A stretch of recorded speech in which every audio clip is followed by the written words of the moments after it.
Hey everyone.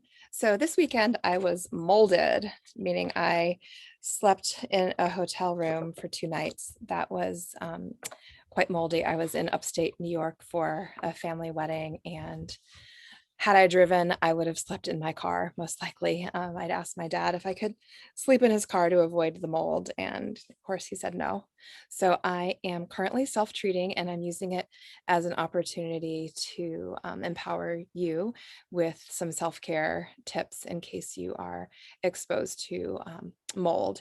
And most of us are at some point or another. We end up in a hotel or an Airbnb, and it's not a healthy environment. So N-acetylcysteine, NAC. I love this product.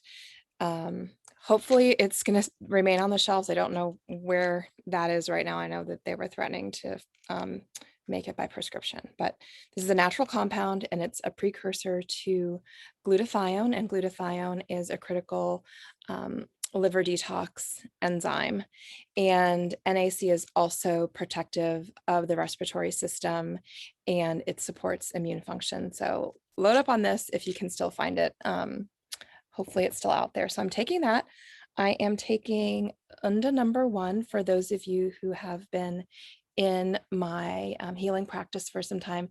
You know that I love the UNDA numbers, and the UNDA numbers are biotherapeutic drainage remedies. So they support and enhance our body's own natural routes of elimination, or emunctories. Sometimes these natural routes of elimination become sluggish with stress and all of the exposure, so they need added support to remain open. And I find them to be very powerful when used alongside more of the functional medicine approach by supporting phase 1 and phase 2 liver detoxification. I am taking liver sauce by Quicksilver, and this is just something I happen to have still in my refrigerator at home. I find this to be a very strong product. I will only take it for a week or two at a time, and I don't even take the full dosage because for me, the full dosage is actually kind of depleting, but it is ideal for me to be using right now, and I'm trying to get through this exposure. My main symptoms have been brain fog, poor cognition, fatigue, and sinus congestion, puffiness around the eyes. I am doing nasal steam inhalations with rosemary essential oil, and I'm just smelling this throughout the day to just support mental clarity. And it even will uplift my mood.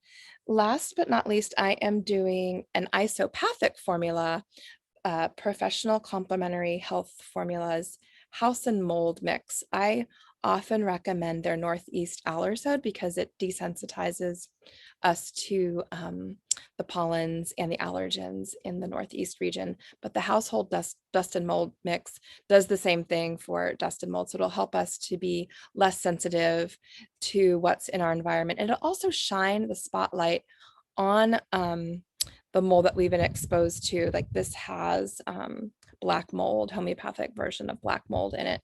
So it kind of reminds our liver detox pathways and our immune system that, okay, there's mold in the body. Let's start clearing it out. So this is my setup for what I'm doing to get through this period of not feeling as great as I'd like to feel. And obviously following the anti-inflammatory diet is something that I recommend at regular intervals, or, just living by that as your dietary plan. So pass this information along if you know of anybody who's been exposed to mold. Long-term mold exposure and chronic mold illness would be a similar treatment approach, but I would add in additional therapies, and I can talk about that at another video. But you would think about binding agents like charcoal or clays, and you want to be doing maybe some IVs of glutathione and some saunas. The protocol I went through would be to support you in just getting over an acute exposure. So I am in the beautiful, if you notice the backdrop, I am in the beautiful Highland County, Western Virginia, about 3 hours southwest of the DC area. It is breezy and cool with some intermittent showers here and there, just really enjoying nature and its healing benefits today.